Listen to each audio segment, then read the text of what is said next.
নমস্কার বন্ধুরা, কেমন আছো? আশা করি সবাই ভালো আছো। প্রিয়াঙ্কা অন্নপূর্ণা কিচেন ঘরে তোমাদের স্বাগত। সো বন্ধুরা, আজকে চলে এলাম নিউ একটি রেসিপি নিয়ে। এটা বাঙালিদের সবথেকে প্রিয় খাবার, যে পুঁই শাকের ডাঁটা দিয়ে আলুর ঝোল।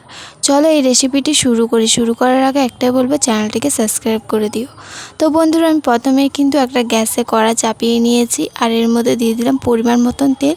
আর এখন দিয়ে দিচ্ছি কেটে ধুয়ে রাখা আলুটি। তো আলুটি দেওয়ার পরে এটাকে ভালো করে কিন্তু আমি খুন্তি দিয়ে নাড়িয়ে তেলের সাথে ভাজা করে নেব। আর এটার ওপরেই কিন্তু দিয়ে দেব সাথে পুঁই শাকের ডাঁটাটা। তো পুঁই শাকের ডাঁটাটা দিয়ে এটাকে কিন্তু ভালো করে আমি 2 মিনিট ধরে নাড়িয়ে ভাজা করে নেব। আর এটা কিন্তু আমার ভাজা হয়ে গেলে আমি এটাকে তুলে নেব একটা গামলায়। তো গামলার মধ্যে তুলে নেব এটাকে। আর তোমরা মনে রাখবে, এটা ভাজা করার সময় যেন উনুনের আঁচটা যেন কম থাকে। তো এখন আমি তুলে নিয়েছি, এর মধ্যে দিয়ে দিলাম পরিমাণ মতো তেল, আর দিয়ে দিয়েছি সাথে 4টে কাঁচা লঙ্কা কুচি, আর সাথে দিলাম পেঁয়াজ কুচি, আর এখন দিয়ে দিচ্ছি টমেটো কুচি। তো এগুলোকে কিন্তু ভালো করে আমি মিশিয়ে নেব। আর এটা কিন্তু আমার মেশানো হয়ে গেলে এখন এর মধ্যে দিয়ে দেব ভেজে রাখা পুঁই শাকের ডাঁটা আর আলুটি।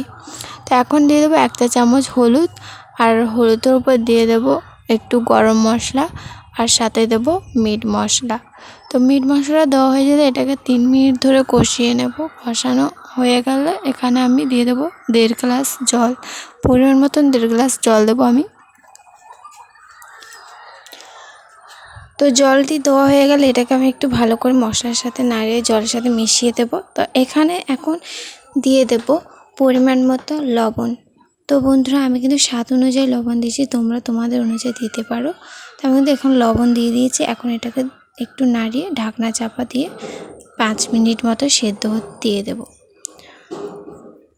তো বন্ধুরা চলে এলাম 5 মিনিট পর রেসিপিটা দেখার জন্য। দেখো আমার রেসিপিটা একদমই রেডি, কত সুন্দর কালার হয়েছে।